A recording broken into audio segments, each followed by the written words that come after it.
प्रणाम दोस्तों। आज का ये सेशन आप जैसे देख रहे होंगे, इसमें आपको 8 PM क्रांति का नहीं दिखाई दे रहा। ये महाशिवरात्रि स्पेशल है। सच बात तो ये है कि आपसे वादा किया है, इसलिए मैं इस विषय पे आज बोलने बैठा हूँ। नहीं तो आज दिन भर जिस तरीके की खबरें मैंने युद्ध की देखी हैं, मुझे लगता था कि शायद मैं उस पर बात कहूँ ज़्यादा अच्छा होगा। लेकिन कोई नहीं, आप लोगों की जिज्ञासा को तोड़ूंगा नहीं, और हम महाशिवरात्रि पे बात करेंगे। कुछ बातें स्टार्टली समझ लेने की हैं, उसके बाद मैं आपको नंबर दूंगा जिस पे आप क्वेश्चन करके अपनी बात कह सकते हैं। पहली बात तो ये है कि क्या मैं शिव के खिलाफ हूं? क्या मैं हिंदू धर्म के खिलाफ बोल रहा हूं? क्या मैं लोगों की भावनाओं से छेड़खानी कर रहा हूं? तो मैं आपको बता दूं, मुझे शिव से प्रेम है। हिंदू धर्म में मैं स्वयं पैदा हुआ हूं, और मेरे जीवन शैली जो है वो हिंदू धर्म को सदा ही अच्छा बताती रही। लेकिन अगर मैं आपसे कहूं कि आप एक भोजन करते हो और उसमें मैं थोड़े से कंकड़ मिला दूं, तो क्या आप उस भोजन को करना पसंद करेंगे? आप बोलेंगे नहीं, हम पसंद नहीं करेंगे। पूछूं क्यों? तो आप कहेंगे उसमें वो स्वाद नहीं रहा। कंकड़ मिल गए, कोई रेत मिल गई, तो उसमें फिर वो स्वाद नहीं रहा, इसलिए हम भोजन उसको हटा देंगे। तो मैं इतना ही कहना चाहता हूं कि हिंदुत्व का जो स्वाद है, हिंदुत्व की जो गरिमा है, वो नष्ट हुई है। नष्ट इन अर्थों में नहीं हुई कि तुम भगवान शंकर को लेके बातें करते हो। नष्ट इन अर्थों में हुई है कि जो वास्तविक चीजें थीं, उनको तुम्हें वास्तविक ढंग से नहीं बताया जा रहा।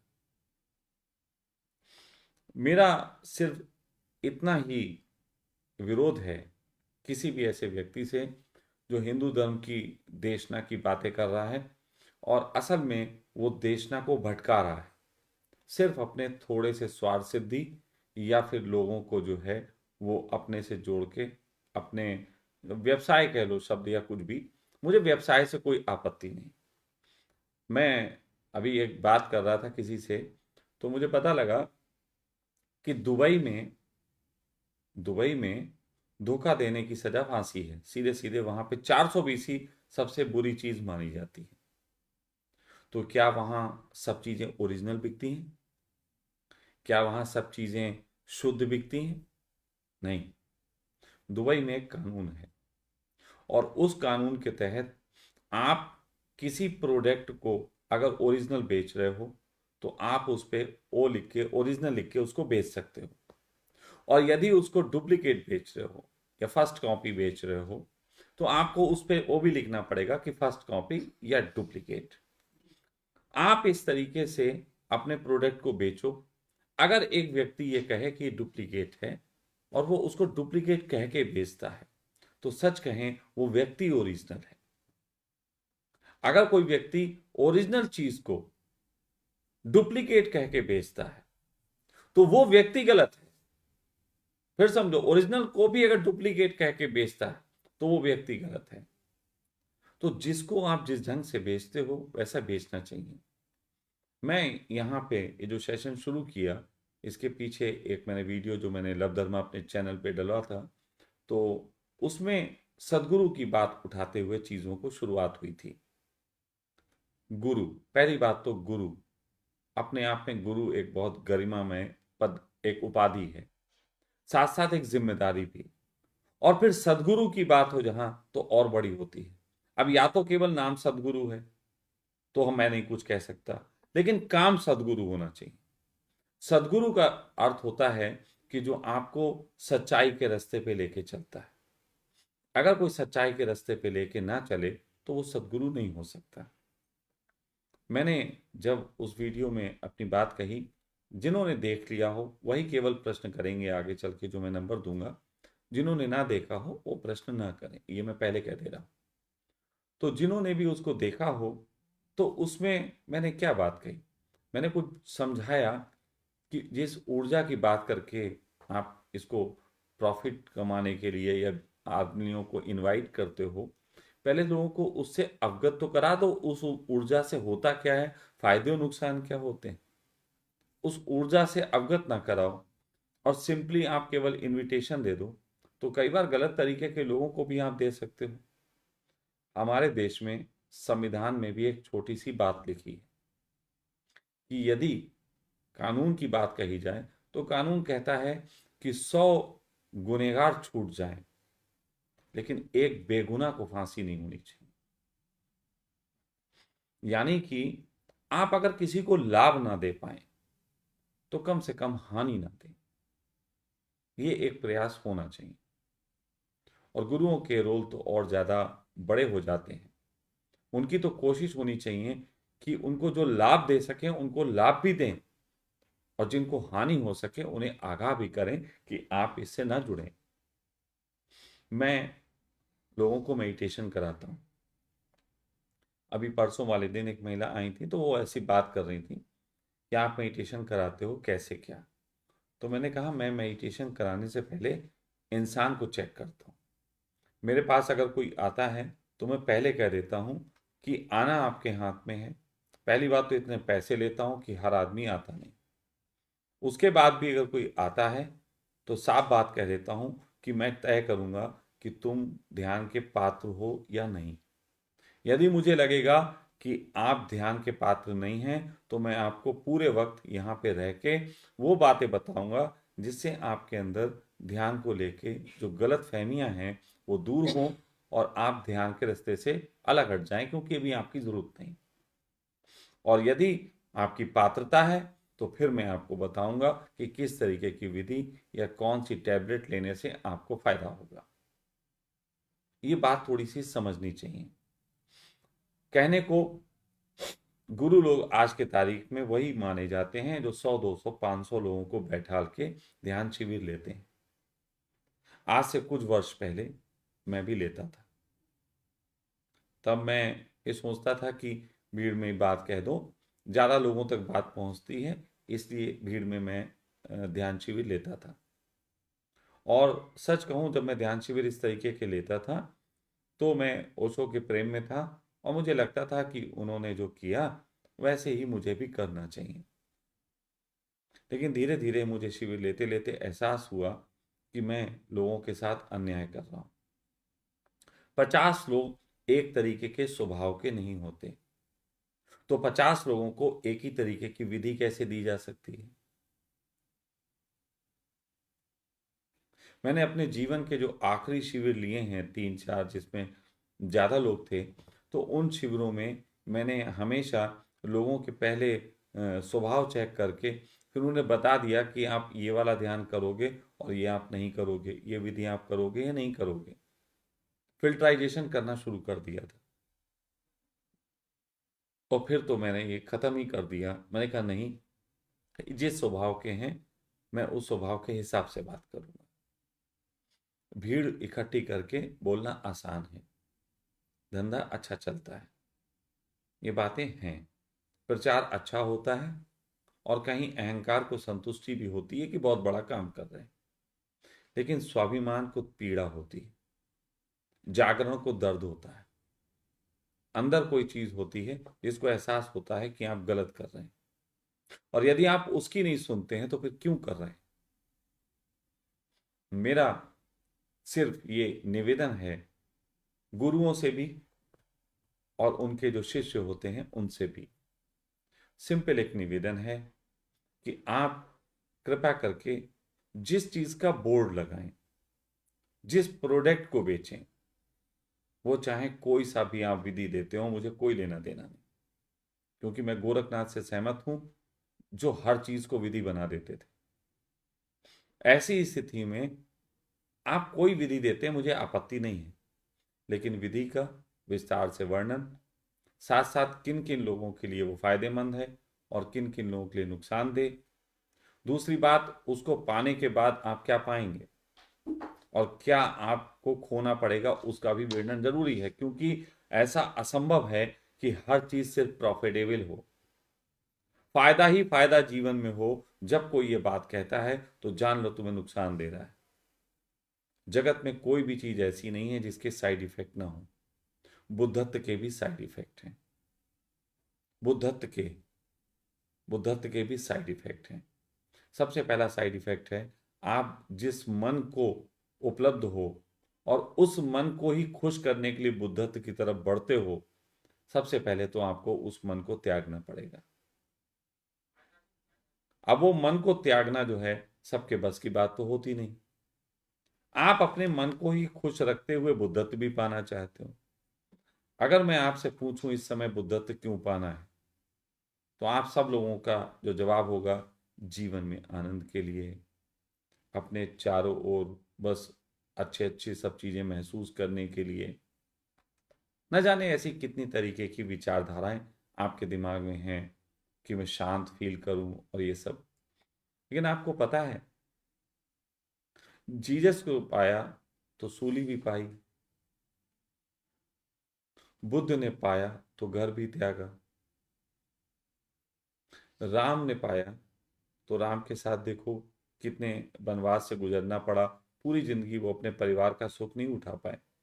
बच्चे थे तो बच्चे के पास नहीं थे, बीवी थी तो बीवी के पास नहीं थे, राजा बने तो प्रजा ने नहीं समझा। तो आप सोचो, भगवान शंकर को आप देखो तो कितने कष्ट हैं, कितने कष्ट। तो ये सारी चीजें हैं।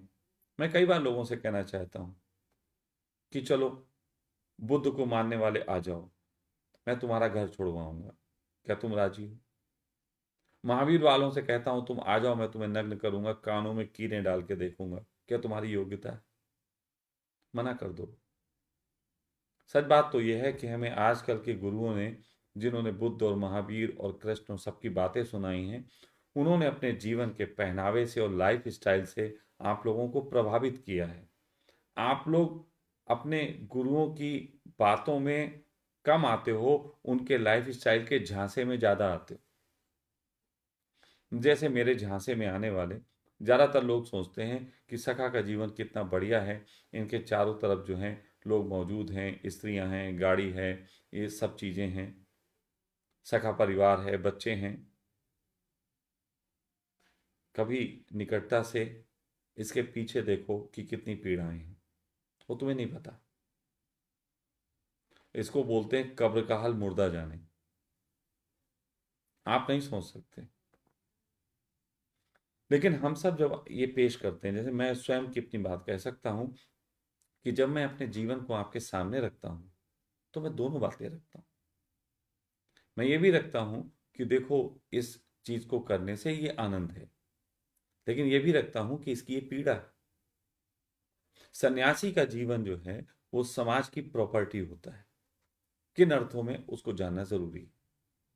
सन्यासी का जीवन समाज की प्रॉपर्टी इन अर्थों में होता है कि हर व्यक्ति को एक सन्यासी के जीवन से सीखने का, जानने का पूरा अवसर होना चाहिए। इसीलिए जो ऑटोबायोग्राफीज होती थी वो सन्यासी की लिखी जाती थी। सन्यासियों की ऑटोबायोग्राफी लिखी जाती थी कि उनके जीवन में क्या घटता है। लेकिन अगर सन्यासी अपने जीवन में तुम्हें ऐसी चीजों को परिचित कराए जिसमें मजे मजे तो हों, जिसमें पीड़ाओं का जिक्र ना हो, या पीड़ाओं का जिक्र भी हो तो बड़ी महानता के साथ हो, तो कहीं ना कहीं तुम भ्रम में पड़ते हो। जैसे ज्यादातर सन्यासी, खास तौर पे हिंदू धर्म में, मैं जो सन्यासी सुना हूं, खासतौर सदगुरु की चलो बात कर लेते हैं, एक ही पे रहते हैं, बाकी सबको क्यों लपेटें। सदगुरु की बात जहां तक सुनता हूं, उनकी कुछ बातें हैं बड़ी अजीब सी, जिसपे आप सामान्य रूप से सोचो तो आप सोचोगे कि ये केवल एक भ्रम है। सदगुरु की एक कहानी है जिसमें वो कहते हैं कि जब वो साधना करते थे तो उनको भूख लगती थी, तो वो बांस जो होता है, बांस से वो सामने जो दूर कहीं पे पेड़ पे या कहीं पे शहद लगा होता था, शहद का छत्ता, तो उसमें वो बांस डाल के और शहद चूस लेते थे। देखो, आपको पता होना चाहिए कि बांस में बीच में गांठें होती, ठीक है? अब सोचो, बाकी कुछ क्या कहूं मैं। है ना, वो बंद होते हैं बीच बीच में से। तो बांस से तो चूसा नहीं जा सकता। हाँ, सेठे से चूसा जा सकता है। तो सेठे या तो बहुत पास हो, या तो सेठा, मैक्सिमम सेठे की हाइट 5 या 6 फुट की होती है। 6 फुट की सेठे की हाइट होती है, जिसमें वो खोखला भी हो सकता है। तो 6 फुट की हाइट के पास में, यानी 6 फुट की दूरी पे बैठ के आप करते हैं साधना। पहली बात तो ये है, मैं ज़्यादा नहीं, अभी 2-3 छत्तों के बीच में हम उन गुरुदेव जी को बैठाल के चाहेंगे कि वो बस 48 घंटे साधना कर लें, 2-3 छत्तों के बीच में। ठीक है। अब ऐसे ही वो बोल देते हैं कि हम जंगल में साधना करते थे, तो वहां पे शेर निकलते थे, शेर आते थे, घूमते थे। ठीक है, बिल्कुल क्लियर, शेर घूम सकते हैं। दो बातें समझनी जरूरी हैं। आप अगर बैठे हों, स्टिल बैठे हों, तो शेर के लिए आप इनविजिबल हैं, दिखाई नहीं देंगे। क्योंकि शेर का जो कलर विजन और देखने का जरिया होता है, उसमें मूवमेंट करती हुई चीजों को वो देख पाते हैं। ज्यादातर जानवरों के पास यही होता है। कोई भी जानवर आपसे पास गुजरेगा ना, बिल्कुल स्टिल है, सांस भी आपकी नहीं हिल रही, तो वो आपको नहीं पहचान सकता। तो ऐसी कंडीशन में पहली बात तो यह कि आप बिल्कुल बैठे हैं तो वो पहचान नहीं रहा। दूसरी बात, अगर आप सहजता से बैठे हैं, हल्का फुल्का हिल भी रहे हैं, फिर भी आपको शेर कुछ नहीं कहेगा। उसका दूसरा लॉजिक है, और वो लॉजिक ये है कि शेर किसी भी जानवर का जो शिकार करता है, उसको वो दौड़ा के, थोड़ा गर्म करके उसका खून फिर शिकार करता है। थोड़ा सा दौड़ाता है, जब जानवर दौड़ता है उसमें उसकी खून का दौरान तेज होता है, तो खून थोड़ा सा स्वादिष्ट हो जाता है। तो वो एक शेर का तरीका होता है। इस तरीके की बातें। तीसरी, सदगुरु जी ये भी कहते हैं कि उनकी बहुत वैज्ञानिकों ने खोज की, और वैज्ञानिकों ने उनके शरीर को चेक करके कहा कि आपके शरीर में तो जान है नहीं, आप तो मुर्दे जैसे हो। ऐसी बात भी कहते हैं। तो पहली बात तो उन वैज्ञानिकों से मिलवाओ मुझे, वो कौन वैज्ञानिक है ना, और वो यंत्र मिलवाओ जिस यंत्र में वो मृत घोषित करते हैं। अच्छा, मृत है तो मृत का सबसे बड़ा प्रमाण होता है, मृत को कोई तकलीफ नहीं होती। तो मैं उसके लिए, एक मेरे पास एक प्रयोग है छोटा सा, वो आप में से कोई भी व्यक्ति आगे आए वो कर सकता है। सब हर प्रयोग थोड़ी ना हम करेंगे। कि एक हथौड़ा लेते हैं और सदगुरु से कहते हैं अपना पैर आगे करो, और उस पर एक भरपूर जोर से हथौड़ा मारो। अगर वो चिल्लाएं तो आपको पता लग जाएगा कि वो जीवित हैं। नहीं चिल्लाते हैं तो निश्चित ही उनके चरणों में गिर पड़ो, मैं भी गिर जाऊंगा। तो इस प्रयोग के लिए सदगुरु आगे आ सकते हैं, अपना नाम बढ़ा सकते हैं। तो ये कुछ ऐसी चीजें हैं। अब मृत घोषित, अब लोगों के अंदर बड़ी बड़ी छोड़ दो।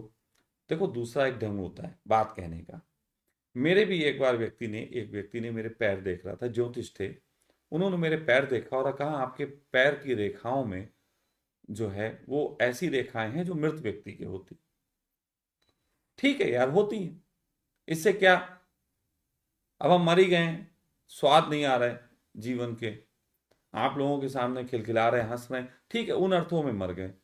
लेकिन ये तो पीड़ा का विषय है, ये कोई बड़े प्लेजर का विषय तो है नहीं। इस तरीके का आनंद तो आप चाहोगे नहीं। तो अपने को पेश करने का ढंग होता है।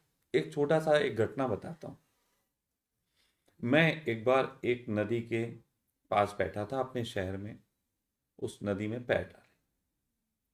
बाढ़ के दिन थे और बाढ़ थोड़ी आई हुई थी। हमारे साथ में 3-4 लोग थे। वो लोग इस समय इस पृथ्वी पे मौजूद हैं। आप में से कोई चाहे तो मैं उनका लिंक दे दूंगा, आप उनको फोन करके बात करके कर लो कि जो मैं कह रहा हूं सच है कि झूठ है। पहली बात, प्रमाण है। वो ऐसा नहीं है कहीं शेर के साथ था मामला, किसी दिन देखा ही नहीं था, है ना। तो मैं नदी में बैठा था पैर डाले, तभी जो है थोड़ी दूर से एक सांप बहता हुआ आया। वो आ रहा था हम लोगों की तरफ ही। सांप बहता हुआ आया, मोटा सा सांप था, काला सा।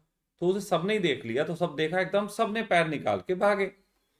यार मैं इतना समझता हूँ, सांप से मेरी कौन सी दुश्मनी, मैंने कौन सी उसकी नागिन मार डाली जो वो मुझे ढूंढेगा। मैंने कभी जीवन में नागिन नहीं मारी, तो फिर वो मुझे क्यों ढूंढेगा। तो बेखौफ हूं। और सांप का कोई ये काम थोड़ी ना कि ढूंढो ढूंढो किसको काटू, ढूंढो ढूंढो और साजना काटू मैं किसको। ऐसा थोड़ी ना है। सांप का कोई काटना प्रोफेशन थोड़ी ना है, वो तो उसका डिफेंस है। तो इतना तो समझता हूं ना कि वो मुझे क्यों काटेगा आके, मैं बैठा रहा। तो इसमें कोई बहुत बड़ा ज्ञान की बात नहीं है, ये सिर्फ समझदारी की बात है कि बैठे रहो यार, वो तुम्हें थोड़ी काटने आ रहा, निकल जाएगा, सांप ही तो है। और ये जो मैंने किया, ये खेत में बहुत लोग करते हैं, उन्हें सांप जा रहा है जाने देते हैं, कौन सा लठे लेके दौड़ देते। ये तो शहरों में रहने वाले लोग होते हैं जो सांप को देखा और लठे लेके दौड़ पड़े। अच्छा, शहर में सांप काटता भी ज्यादा है, क्योंकि वो अगर घबरा जाए, आप लोग फंस जाए, तो वो काट सकता है। खैर, तो मैं वहां बैठा हुआ था, तो सब लोग निकल के भागे, मैं वहां बैठा रहा। तो सब लोग जब भागे, उसी वक्त सांप भी आगे निकल गया, मतलब वो नहीं आया हमारी तरफ। लेकिन लगभग 5 या 7 मीटर जाने के बाद सांप पलट के आया, और आने के बाद वो मेरे पैरों में लिपट गया। अब सब चिल्लाए, स्वामी जी सांप सांप। अब वो लिपट गया, उसने बढ़िया से मेरे पैरों को लिपटा, और लिपटने के बाद हल्के से, जैसे नहीं, हल्के से अपनी मांसपेशियों से मेरे पैर को दबाया, और फिर चला गया। अब ये 3-4 लोग एकदम सरप्राइजली एकदम भागे, अरे स्वामी जी, अरे ये क्या था एकदम, मतलब। और वहां जहां बैठा था, वहां पे पीछे ही शिव का मंदिर भी था। असल में ये लोग तो भागे कि कोई आज करामात हो गई पैर छूने के लिए, और मैं तुरंत घबराया। मैंने कहा अब कल से ही मेरे ऊपर जो है वो दूध चढ़ेगा। अब मुझे क्यों, या मैं नहाने से घबराता, दूध कौन चढ़वाएगा अपने ऊपर। मैं तुरंत कहा, मैंने कहा भाई क्या कर रहे हो। कहने लगे, अरे स्वामी जी इतना महान घटना। मैंने कहा महान घटना कुछ नहीं भाई, इसको वैज्ञानिक तरीके से समझो। बोले क्या। मैंने कहा पानी का सांप था, बहुत देर से बहता आ रहा होगा। उसने जब हम अंदर देखा, तो पैर जो हम लोगों के थे, उसके लिए वो हीट कंटेनर थे। हम लोगों के पैर हीट कंटेनर थे, तो वो उसकी तरफ अट्रैक्ट हुआ। जब अट्रैक्ट हुआ तो आप सब निकल के भागे, तो उसके लिए वो हीट कंटेनर हिल गए, जिससे वो डर के उधर पलट गया। लेकिन उसने देखा कि एक दो पैर, मतलब दो हीट कंटेनर नहीं हिले, तो उसे लगा कि इससे हीट ली जा सकती है। तो वो आया, वो मेरे पैरों में लिपटा, और उसने सिर्फ प्रेस करके हल्की सी हीट ली। अब आप लोग कहोगे कि आधा घंटा क्यों नहीं तापा उसने, तो उसको इतनी जरूरत नहीं होती, ये तो आदमियों को जरूरत होती है कि आराम से तापे, मूंगफली खाएं बैठ के। अब वो कोई मूंगफली भी नहीं थी उसके पास, तो पैर में तापता क्या। वो जितना लेना था उसने लिया, फिर वो आगे बढ़ गया। अब इसमें क्या महानता। हाँ, महानता मैं सिद्ध करवा सकता हूँ। मैं ऐसे भी तर्क दे सकता हूँ कि वो अंतिम जीवन था उसका सर्प योनि में, अगले जन्म से वो जो है आदमी बनेगा। ये बातें भी मैं कर सकता था, लेकिन मैंने नहीं की। तो होता क्या है कि आप अपने संग चल रहे लोगों को किस दिशा में लेके जाते हो, ये आपके बड़े फर्ज होते हैं। गुरुओं की बहुत जिम्मेदारी है। मेरी जिम्मेदारी ऐसी है, आप विश्वास करना, कि मैं हर जगह सिखाता रहता हूँ, हर जगह सिखाता हूँ। मतलब मजाक के चुटकुले भी सुनाता हूँ तो सिखाता हूँ, आपने नोटिस किया कभी। हर जगह सिखाता रहता हूँ। किचन में जाता हूँ, सीता को सिखाता हूँ, है ना। बर्तन धोता हुआ कोई, तो उसे सिखाता हूँ। अब मतलब कुछ भी बातें करूंगा, कुछ उसमें मैसेज ही होगा। ऐसा लगता है बिना मैसेज के मैं निकलता ही नहीं मेरे मुंह से कुछ। तो ये गुरुओं के फर्ज होते हैं, ना कि ये फर्ज की लोगों को भटकाना। दूसरी बात, एक शब्द है बुद्धत्व, या भगवान को पा जाना, सत्य को पा जाना, कई नामों से इसे पुकारा जाता है। यहाँ पे मैं बुद्धत्व कह रहा हूं, आप किसी भी नाम से समझ लें। सत्य पाना, कोई मुस्लिम है तो उसे इल्हाम समझ ले, तो किसी भी तरीके से वो समझ सकते हैं। हर धर्मों में आपके जो लोग हैं, जो पैगंबर्स हैं या जो भगवान हैं, ये वही लोग हैं जिन्होंने ये पाया होता है। तो आज नए शब्दों में उसको बुद्धत्व कहा जाता है। बुद्धत्व जो है वो चमत्कार से मुक्त होता है। बुद्धत्व किसी व्यक्ति को मिलता ही तब है जब चमत्कारी सोच से आगे चला गया। चमत्कारी सोच की बातें करने वाला बुद्धत्व को उपलब्ध नहीं होता। दूसरा, बुद्धत्व को उपलब्ध व्यक्ति आपसे झूठ नहीं बोलेगा, उसे कोई लेना देना नहीं कि आप सही समझो कि गलत, वो झूठ नहीं बोलेगा। और झूठ की भी कुछ परिभाषाएं हैं, उनको भी समझ लेना है। पहली बात, बहुत से लोग सच बोलते हैं इस ढंग के कि वो आप पड़ोसी को बोलते हैं कि तेरी बहन जो है किसी के साथ घूम रही थी। सच बोल रहा हूं मैं, ये सच सच नहीं होता। इंट्यूशन सच होता है कि आपने किस नीयत से बोला। आपने किसी की बहन को उसके भाई से पिटवाने के लिए सच बोला है तो वो झूठ है। हाँ, अगर तुम उसकी बहन के साथ घूम रहे हो तो बोलो कि मैं उसकी बहन के साथ घूम रहा था। स्वयं को पिटवाने की नीयत से बोला गया सच सच होता है। समझ लेना, दूसरे को पिटवाने की नीयत से बोला गया सच झूठ, और स्वयं को पिटवाने की दृष्टि ना रख के मतलब बोला गया सच जिसमें तुम स्वयं पिट सकते हो, वो सत्य होता है। तो ये आप डिसाइड कर लो कि कौन किस तरीके के सत्य बोलता है ना। तो अब जो है कुछ चीजों पे और बात कर लेते हैं जिससे शिवरात्रि का माहौल बन जाए। पहली बात तो ये है कि प्रश्न ही ले लेते हैं ना, अब उसी में हम सब बातें कह लेंगे। आप खूंटा देना, कोट हम टांग देंगे, जो सभी टांगना है। नंबर दे दो। तो आपको नंबर दिया जा रहा है, और आप जो है उसको कॉल कर सकते हो। शिवरात्रि के संबंध में प्रश्न करना, अन्यथा मेरा तीसरे नेत्र खुलेगा और कामदेव भस्म हो जाएंगे। ठीक है, तो ये चीज ध्यान रखना।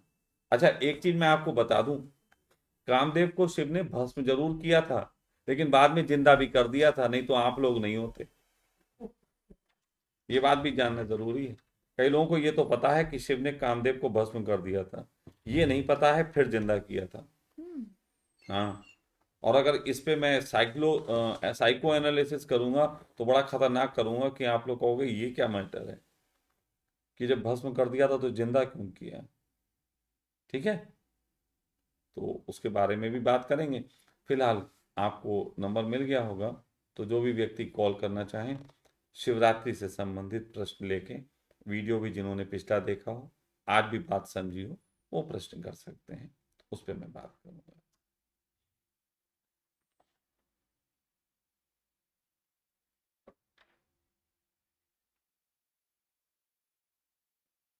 देखो, अभी प्रश्न नहीं करने के लिए फोन आ रहे हैं। आज घबरा गए मेरे तीसरे नृत्य से।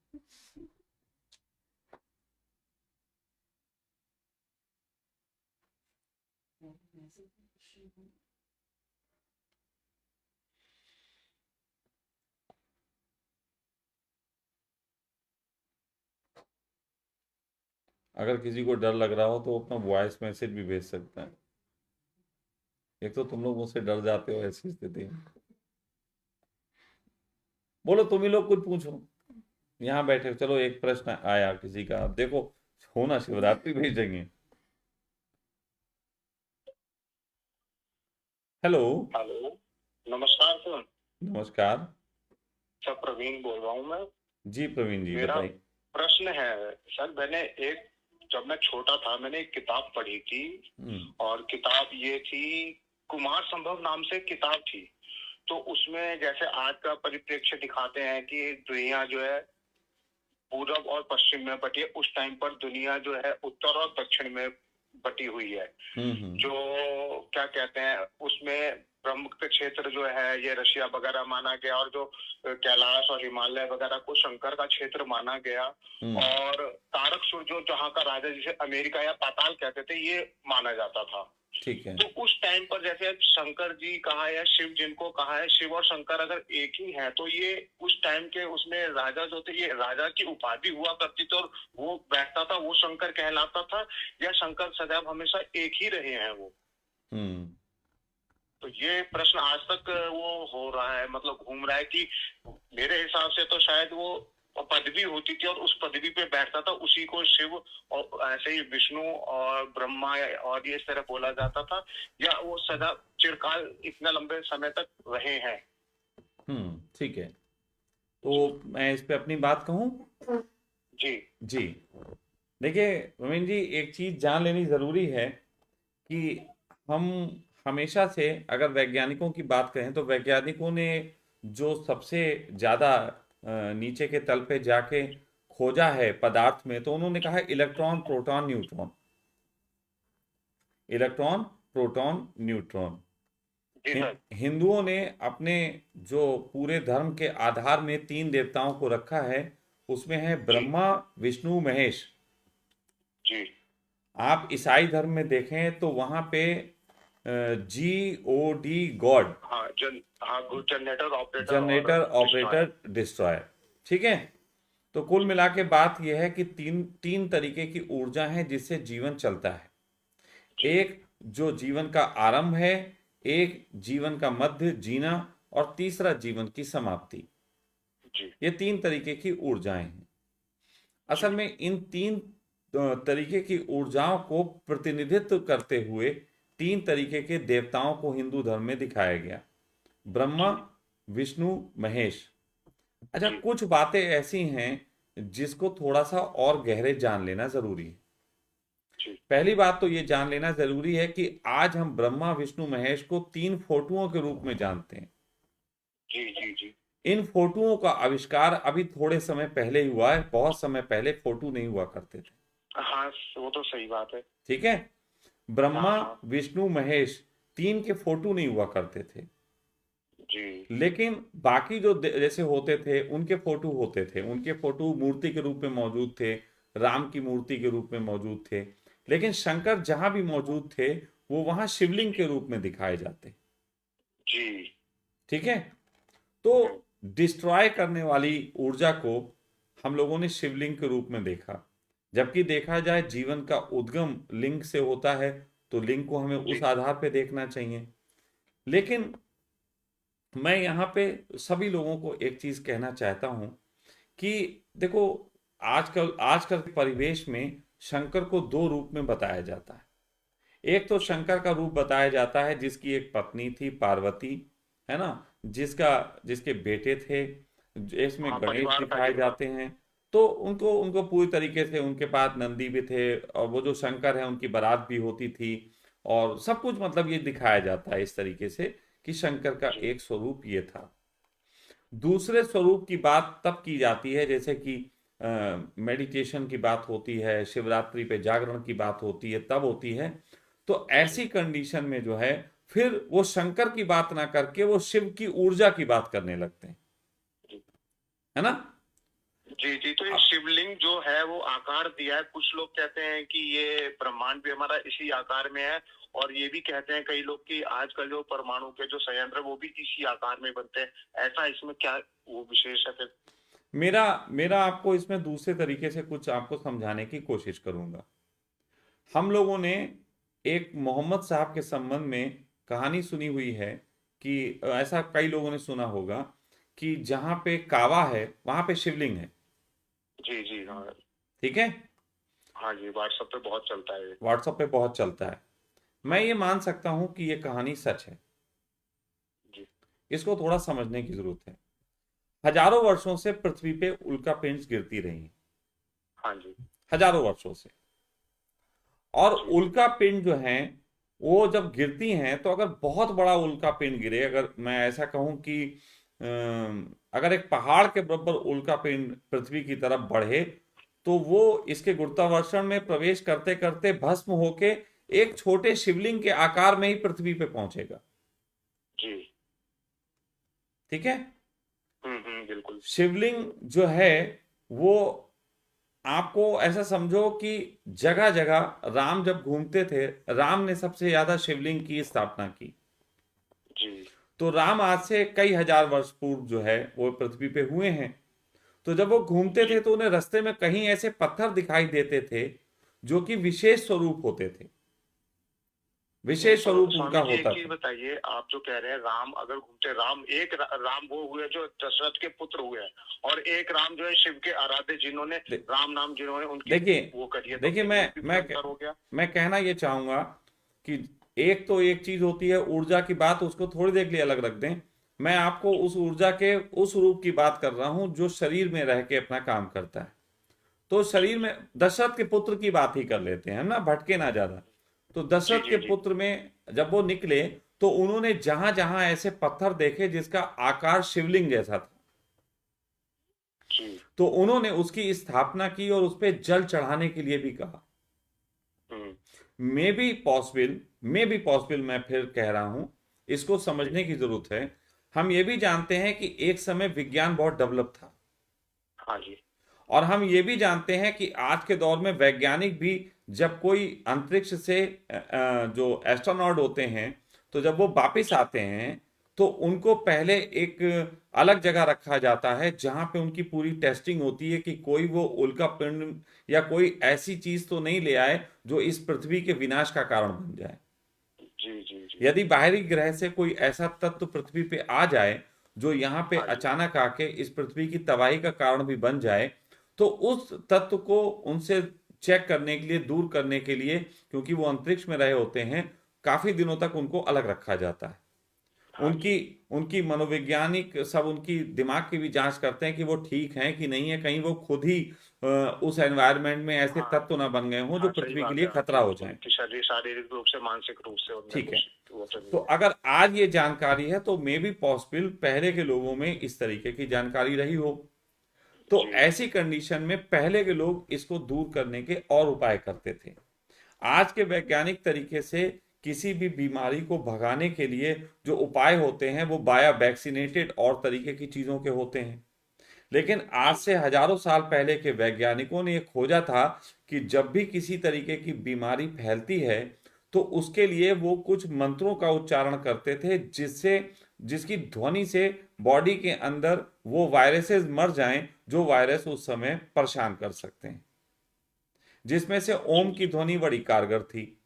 उसी तरीके से अगर मैं ये कहूं कि पहले उल्कापिंड जब गिरते होंगे तो शुरुआती दौर में, क्योंकि उल्कापिंड धरती पे बहुत गिरे हैं, और तो शुरुआती दौर में उल्कापिंड जब गिरते थे तो उनका आकार शिवलिंग जैसा हो जाता है।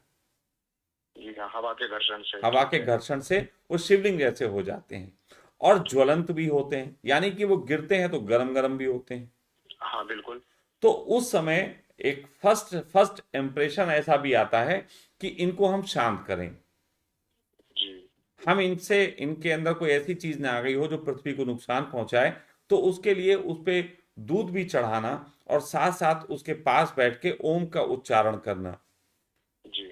ताकि अगर उसके पास कोई वायरस वगैरह हो तो उसको नष्ट करने के लिए ओम ध्वनि का उपयोग किया जा सके। हाँ यहां जी। तक कि साउंड। आप सबको पता होना चाहिए कि शंख एक ऐसी स्थिति होता है कि शंख यदि बजाया जाए सही से तो 50 मीटर की दूरी तक उसके सामने आने वाली हवा में जितने भी वायरस होते हैं वो उनको नष्ट कर देता है।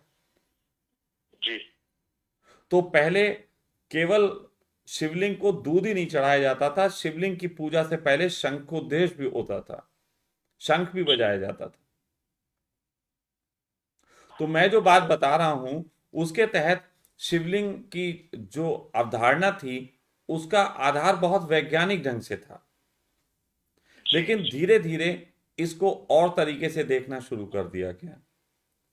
हमेशा ही ऐसा होता है जब किसी चीज का मूल होता है तो वो बिल्कुल शुद्धतम रूप में होता है, उसके अंदर एक भी, कहते हैं ना, मनोवैज्ञानिक या बाहरी रूप से उसका विश्लेषण करने की कोई उसके जरूरत अंदर नहीं किसी भी होती, तरह का मिश्रण नहीं रहता। कोई मिश्रण नहीं होता।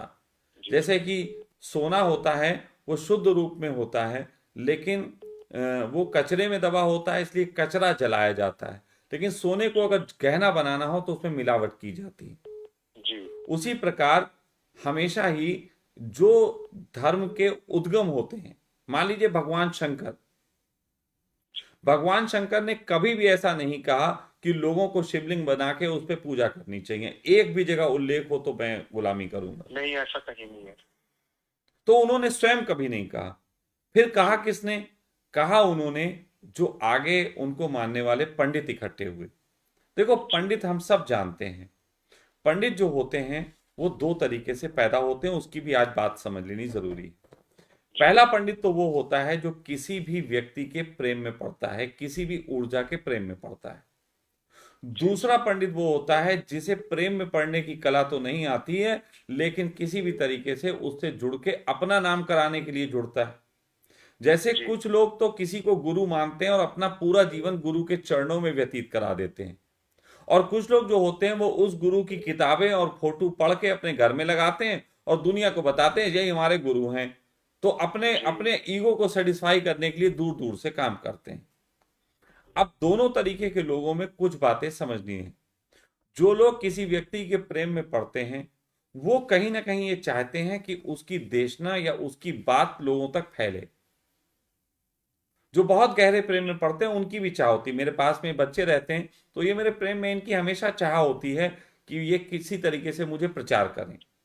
जी बिल्कुल। उसके लिए ये मेरे वीडियो भी डालते हैं, जी और वीडियो डालने में ये कभी कभी वो हरकत भी करते हैं जिसमें मुझे जो पसंद नहीं आती। जैसे अभी इन्होंने की कि वो शिवरात्रि का सुहाग रात वाला लिख दिया टॉपिक, तो इससे ज्यादा जी लोग जी सुनते हैं, इसलिए इन्होंने ये हरकत दिखाई। लेकिन व्यक्तिगत रूप से मैं अगर कहूं तो मैं हमेशा यही कहता हूं कि बेटा, जो अंदर बात लिखी हो उसी से संबंधित आपको डालना चाहिए। बोर्ड कभी भी गलत नहीं लगाना चाहिए, क्योंकि बोर्ड अगर गलत रहा तो लोग भटकेंगे। भटकाना हमारा उद्देश्य नहीं है। जी और इसीलिए कि इन्होंने ये गलत हरकत कर दी, कह दीजिए, कोई बात नहीं, मैंने इसको ही सुधार के लिए ही ये सेशन स्पेशली रखा, जी जी जी, कि वो ताकि आपको मैं अपना रिक्वेस्ट कर दिया स्पष्टीकरण उन्होंने। पूरा दे सकूं। जी और ये बस इतना ही कह सकता हूं, इसकी वजह से ज्यादा लोगों ने सुना तो कई लोगों ने भाई बुरा कहा भला कहा, वो सबके काम है। मैं बुरे से भी बुरा नहीं, जिनको नहीं समझ में आएगा निश्चित ही बुरा कहेंगे, और वो स्वतंत्र हैं। मैं किसी के मूल अधिकारों का हनन नहीं करता, उसकी जी स्वतंत्रता है कि वो गाली दे सकता है, लेकिन मुझे बात कहने का अधिकार है। तो अब जी अब यहां पे आपकी बात को थोड़ा और विस्तार दे देता हूं। तो पहला तो ये था कि एक राम ने जो है इस तरीके की, क्योंकि राम जो थे वो ऋषियों के सानिध्य में पले बड़े थे। राम को ऋषियों ने निश्चित ही ये भी अवगत कराया होगा कि बहुत से ऐसे उल्कापिंड पृथ्वी पे गिरते हैं जिससे पृथ्वी को हानि हो सकती है। तो इसलिए राम अपनी यात्रा के दौरान जहां जहां वो ये देखते थे वहां वहां वो मंदिरों की स्थापना करते जाते थे। वो बात अलग ही थी कि स्थापना का उद्देश्य इनका ये था कि भैया मैं कब अकेला बैठा कब तक शंख बजाता रहूंगा इसी पे, मुझे तो आगे यात्रा करनी। तो वो वहां जी कहेंगे, उनको क्योंकि मानने वाले हैं तो वो वहां पे उसकी पूजा भी जारी रखेंगे, और साथ साथ उसकी शांति का उपाय लगातार होता रहेगा। जी जी ये तो था राम का उद्देश्य। लेकिन जी एक ऊर्जा जिसकी सनातन बात की जाती है। अब देखो, हम जब सनातन शब्द इस्तेमाल कर रहे हैं तो सनातन का अर्थ यहां पे नहीं है कि हिंदू धर्म। सनातन का वो अर्थ है जो सदा जो से सदा रहा है। से था, जो सदा से था वही सनातन है। तो जी निश्चित ही ये ऊर्जा सनातन है। शिव की ऊर्जा सनातन है इस जगत में, और ये ऊर्जा इतनी सनातन है कि इस ऊर्जा का कोई लेना देना नहीं चंद्रमा से। जी क्योंकि ये ऊर्जा तब की है जब चंद्रमा पैदा भी नहीं हुआ। अच्छा अच्छा अच्छा। ये भी बात समझ लेनी है। देखिए, सनातन का अर्थ है, अब देखिए एक एक एक नाटक आया करता था, उसका एक कुछ बोल थे, मैं आपको सुना देना चाहता हूं कि सत से पहले कुछ नहीं था, असत भी नहीं, अंतरिक्ष भी नहीं था, छुपा था क्या, किसने रचा था, तब तो अचल अजल जल भी नहीं था। कहने का अर्थ यह है कि चाणक्य था ये जिसको शुरू। हम प्रकृति कहते हैं, प्रकृति का अर्थ होता है जो कृति से भी पहले था। जी परमात्मा प्रकृति है, और परमात्मा तब से है जब से इलेक्ट्रॉन प्रोटॉन न्यूट्रॉन भी नहीं बने थे। हम्म, और जो ऊर्जा इतने पुरानी हो जी उसको चांद से बांध के क्यों देखना। सही बात है।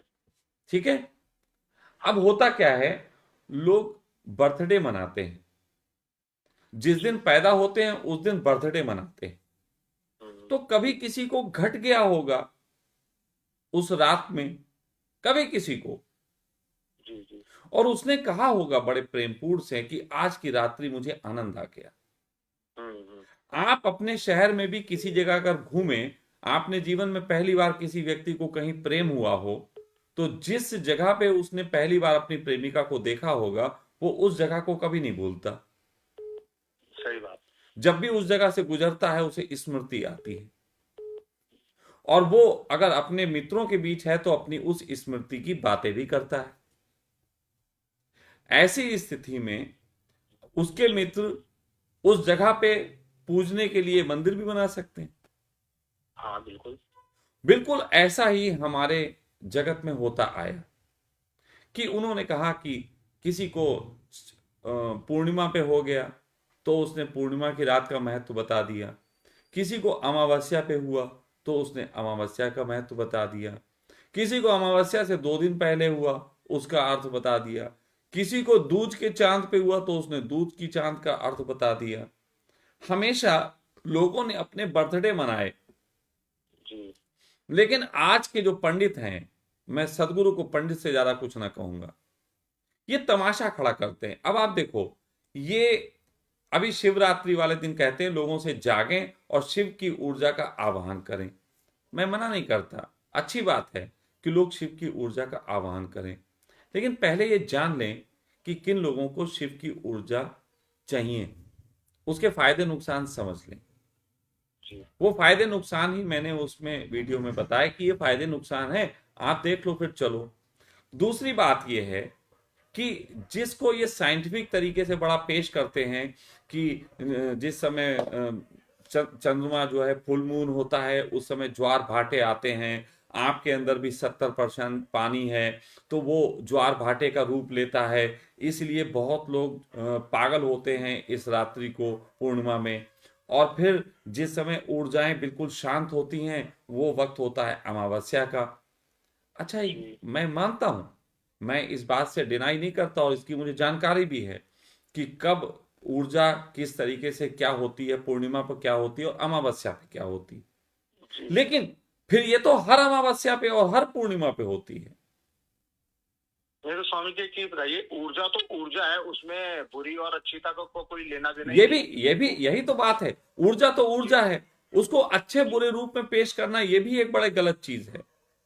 क्योंकि जैसा व्यक्ति हो उस हिसाब से, चाहे हम उसे नेगेटिवली यूज कर लें, चाहे हम उसे बिल्कुल, पॉजिटिव यूज कर लें, वो बिल्कुल। ऊर्जा है। देखिए, मैंने क्या कहा, मैंने उसमें स्पष्ट कहा था कि शंकर की ऊर्जा को कुछ लोगों ने ताकत के रूप में माना। जब उन्होंने उस ऊर्जा को ताकत के रूप में मांगा, इसका मतलब अपने अहंकार को पोषित करने के लिए मांगा। ताकत का पुजारी मतलब अहंकार की तरफ बढ़ रहा है। तो रावण ने मांगा, उसके लिए विनाश का कारण बना। भस्मासुर ने माना, उसके लिए विनाश का कारण बना। तो जिसने जिसने इस तरीके से मांगा उसके लिए विनाश का कारण बना। और वही ऊर्जा किसी को प्रसाद के रूप में मिली तो उसके लिए जीवन आनंद का कारण बना। जी एक ही ऊर्जा है, हम्म। प्रसाद और विषाद। जी अगर आप प्रसाद के रूप में आपकी जिंदगी में आएगी, आपको खुशियों से भर देगी, और विषाद के रूप में आएगी तो आपके जीवन को बर्बाद कर देगी।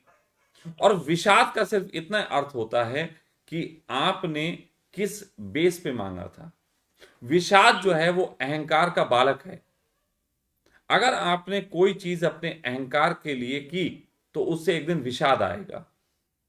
जी और आपने किसी चीज का अपने जीवन में प्रसाद की तरह स्वीकार किया तो उससे आनंद आएगा। जी स्वीकृति का ढंग है। जी जी लेकिन होता यह है कि हम कई बार 8 PM में पहले भी बोला है कि इस पूरी दुनिया में अच्छे बुरे के बीच में इतनी बांट दी गई है दुनिया, इतना अच्छा बुरे के बीच में बांट दी गई कि हर व्यक्ति अच्छे बुरे में डोल रहा है। जी वो समझ नहीं पा रहा कि जीवन कितना खूबसूरत है। जीवन इतना खूबसूरत है कि इसमें शिकायत की कहीं कोई बात ही नहीं है। जी मैं सदगुरु से शिकायत थोड़ी ना कर रहा हूं, मैं तो इससे समझा रहा हूं कि थोड़ा सही काम कर लो तो कितना बढ़िया, तुम कितने जीवन में आनंद भर सकते हो, तुम कितने लोगों के जीवन में प्रसाद की तरह उतर सकते हो, लेकिन तुम विषाद की तरह उतरे हुए हो। मैं 8 PM क्रांति में जब बात करता हूं, बैठ के अपना पूरा समय दे रहा हूं, तो जब मैं बात करता हूं तो मैं कोशिश करता हूं, आप में से बताए कोई कि मैंने एक पल के लिए लोगों को हिंसा सिखाई? नहीं नहीं, आप ऐसा कभी कुछ नहीं बताया आपने। और मैं हमेशा लोगों को, यानी कि खुद भी अगर धरने में गया तो मैंने धरने को खेल खेल में बनाया। मैंने वहां पुलिस वालों के प्रति हिंसा नहीं दिखाई, मैंने अपनी बस बातें कही। बातों का मेरा कहने का ढंग ऐसा होता है कि हास्य में ही गंभीरता प्रकट कर दो, बस बात खत्म।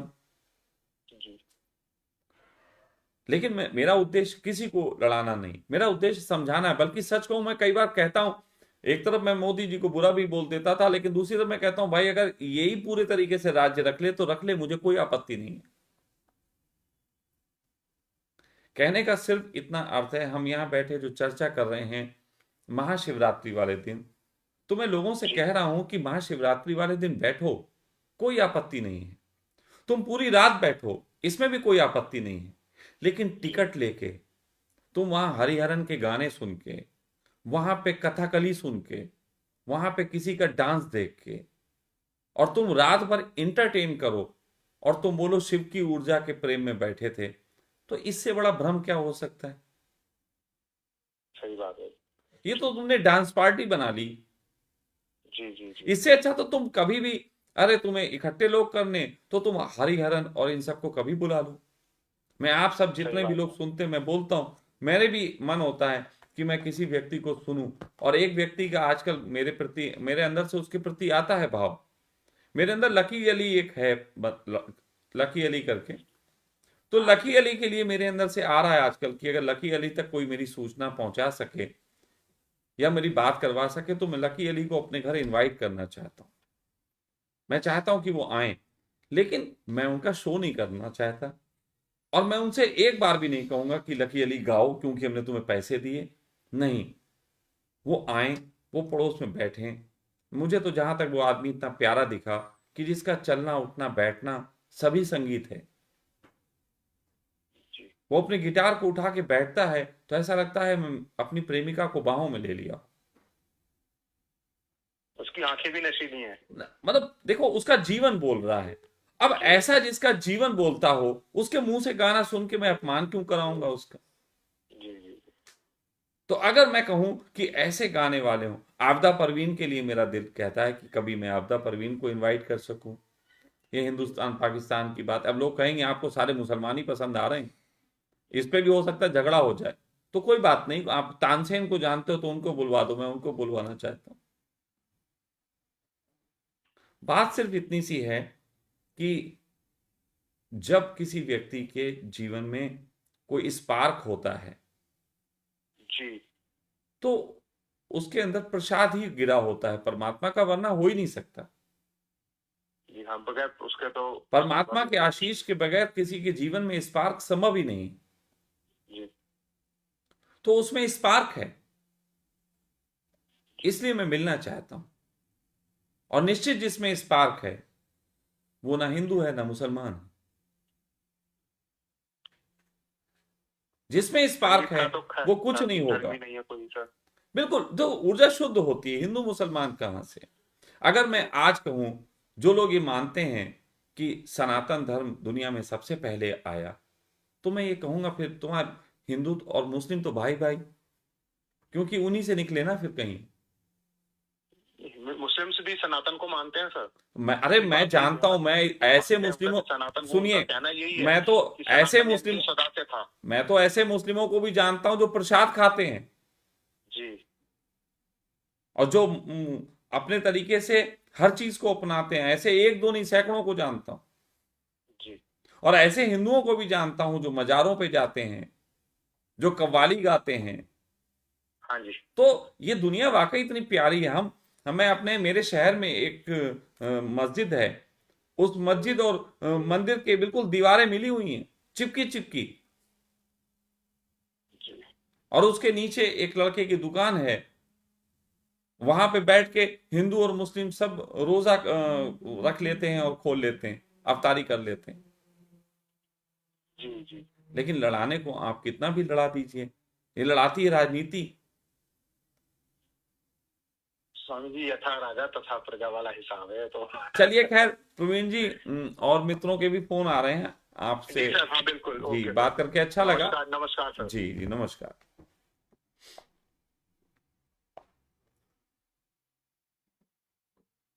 कोई नहीं, जो भी ऊपर हो वहीं से शुरू।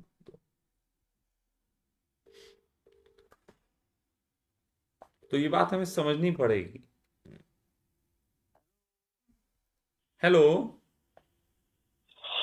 हेलो। हेलो। गुरु जी जय हो। जी जय हो आपकी। गुरु जी, मक्खन बोल रहा हूँ, ट्रक ड्राइवर, मंडी गोविंदगढ़ से। हाँ जी मक्खन जी, बोलिए। गुरु जी, मेरा सवाल है, जैसे आजकल ना बहुत सारे संत ज्यादातर भांग या सुल्फा पीते हैं। हम्म। तो मैंने कई दफा उनसे पूछा भी है कि जी आप ये सुल्फा क्यों पीते हो या भांग क्यों पीते हो? हम्म। मेरे को उत्तर देते हैं कि इससे ध्यान लगता है हमारा और समाधि लगती है। और शिव जी, वो जो शिव जी थे ना, वो भी भांग ज्यादा पीते थे और सल्फा ज्यादा पीते थे। उन लोग बोलते हैं कि भांग पी के समाधि लगाकर बैठे रहते चलिए थे। चलिए, मैं इसका कारण बता देता हूँ। हाँ जी, ठीक, मैं ये पूछना चाहता हूँ आपसे कि ये ध्यान में या समाधि में सहायक है, कुछ योगदान है इसका? मैं बता रहा हूँ, अभी आपकी बात का उत्तर दे रहा हूँ। ठीक है, हाँ जी, हाँ जी ठीक सर। है, एक मिनट, चलिए अभी काटते हैं फोन, आपका उत्तर सुनिए। देखिए, ये भी एक बहुत समझने योग्य बात है कि सन्यासी सुल्फा क्यों पीते हैं, नशा क्यों करते हैं। पहली बात तो यह है कि जो सन्यासी नशा करते हैं आजकल, या जो भी किसी को देख के नशा करते हैं कि वो सन्यासी कहता है नशा कर लो, वो सब भटके हुए हैं, सब भटके हुए हैं। लेकिन भगवान शंकर, अब यहाँ पे जब भगवान शंकर की बात कर रहा हूँ, तो मैं उस व्यक्ति की बात कर रहा हूँ जो इंसान के रूप में था, जिसकी पार्वती भी थी, जिसके गणेश भी थे। मैं अब उस शंकर की बात कर रहा हूँ, अब मैं शंकर ऊर्जा की बात नहीं कर रहा हूँ, मैं शिव ऊर्जा की बात नहीं कर रहा हूँ, मैं भगवान शंकर की बात कर रहा हूँ। शंकर भांग खाया करते थे। पहली बात तो आप सबको एक बात जान लेनी चाहिए कि एक व्यक्ति जो सामान्य शरीर और इंद्रियों में पला बड़ा होता है, उसको कैसे पता चले कि वो ज्ञान को उपलब्ध हुआ, कैसे पता लगे, पैरामीटर क्या है? तो पैरामीटर है बेहोशी। बेहोशी कई प्रकार की होती है। शारीरिक बेहोशी, बुद्धि की, दिमाग की बेहोशी, और आत्मा की बेहोशी। आत्मिक बेहोशी जो होती है उसको बाद में समझाऊंगा, पहले शरीर की बेहोशी समझ लें। शारीरिक बेहोशियां जो होती हैं उसमें ये होती है कि आप जो हैं कुछ चीजें हजम नहीं कर सकते, जैसे कि नशा। आपको नशा कराया, आप बहक जाते हैं, बहक के आप वो बकने लगते हैं जो आपके मन में दबा होता है। तो यदि आपके मन में कुछ दबा है और आपको नशा कराने के बाद हमने देखा कुछ निकल रहा है, इसका मतलब मन अभी था, इसका मतलब आपके अंदर कुछ था। यानी कि आपके दो फेस हैं, डुअल फेस। जब तक डुअल फेस है, जब तक द्वैत है, तब तक परमात्मा नहीं। परमात्मा सिंगल फेस है, परमात्मा सिंगल फेस है।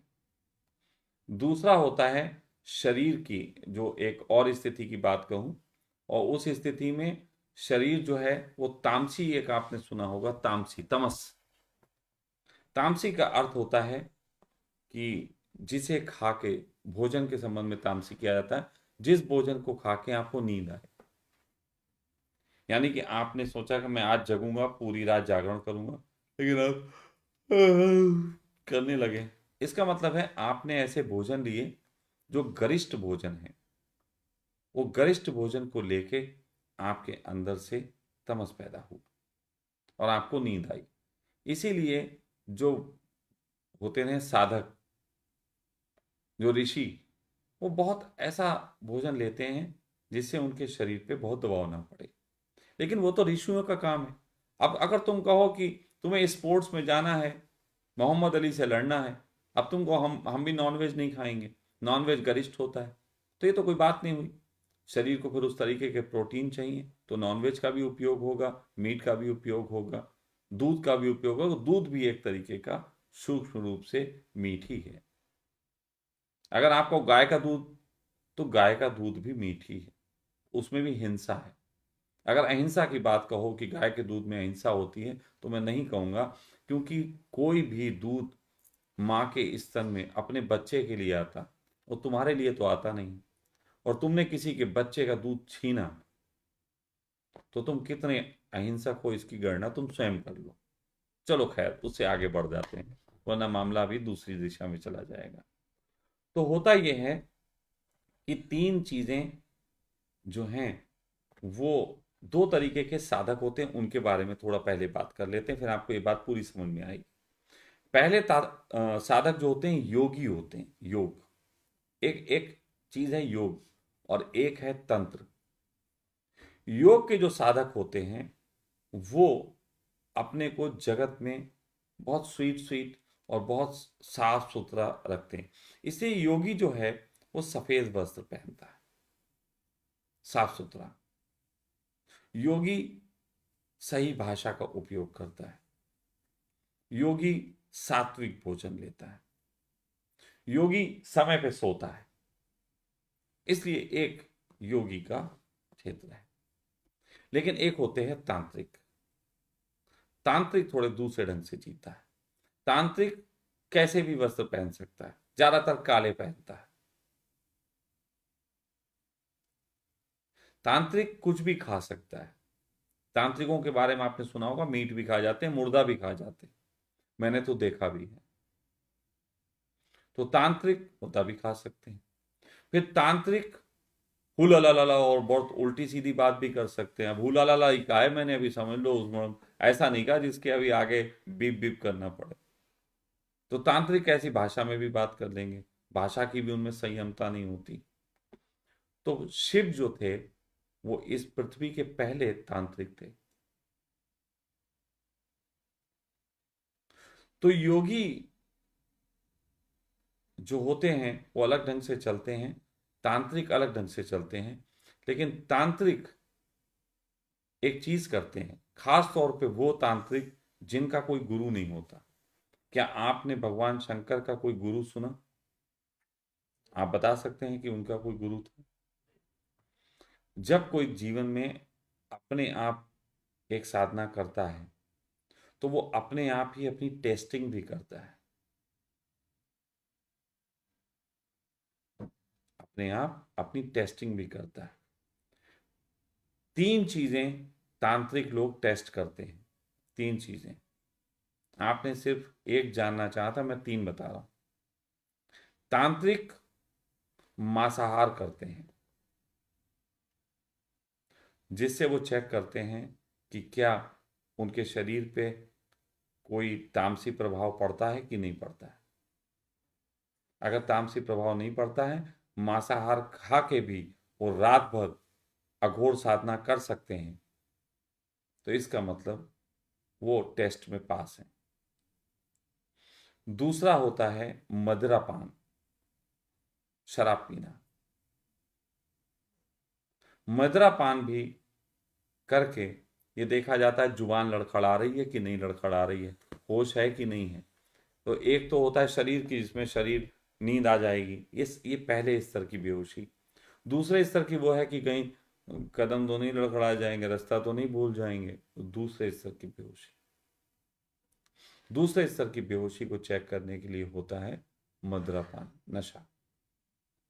फिर एक और होता है योनि धारक, और ये खतरनाक बात है आपके लिए सुनना। योनि धारक जो होता है उसका अर्थ होता है कि जो स्त्री अपने निकट रखे और जिसने योनि को धारण कर लिया। अब योनि धारण शब्द जो है, इससे बड़ी भ्रांतियां पैदा हो सकती। धारण मतलब क्या? धारण का अर्थ अब आप ये भी लगा सकते हैं कि लिंग के ऊपर योनि चढ़ गई, आपने ये योनि धारण कर ली। नहीं, योनि धारण का अर्थ होता है कि आपको योनि के पीछे किसी भी प्रकार का मानसिक पागलपन नहीं है। मानसिक पागलपन नहीं है, और ना ही आप उसका उपयोग बालक जन्मने के लिए कर रहे हो। ये होता है योनि धारण करना। आप उसका उपयोग केवल बालक जन्मने के लिए नहीं कर रहे हो। बालक जन्म रहे हैं वो एक अलग बात है, लेकिन उसका उपयोग बालक जन्मने के लिए नहीं कर रहे। तो उसके क्या उपयोग होते हैं इस पे फिर बोलूंगा तो कहानी बहुत ऐसी चली जाएगी कि आप लोगों को शायद हड़ सकती है। तो पहली बात ये समझ लीजिए कि भगवान शंकर के समय में, क्योंकि भगवान शंकर जहाँ रहते थे वहाँ पे शराब नहीं मिल सकती थी, क्योंकि शराब मनुष्यों द्वारा निर्मित एक पेय पदार्थ है। आज के दौर में मिलती है तो लोग उसका यूज करते हैं, जबकि आज भी जो तांत्रिक होते हैं वो भांग बहुत खाते हैं। भांग हिंदुस्तान में जगह जगह पाई जाती है, सर्व सुलभ होती है। और भांग के बारे में एक बात बता दूं, भांग ड्रग्स से भी ज्यादा खतरनाक नशा है।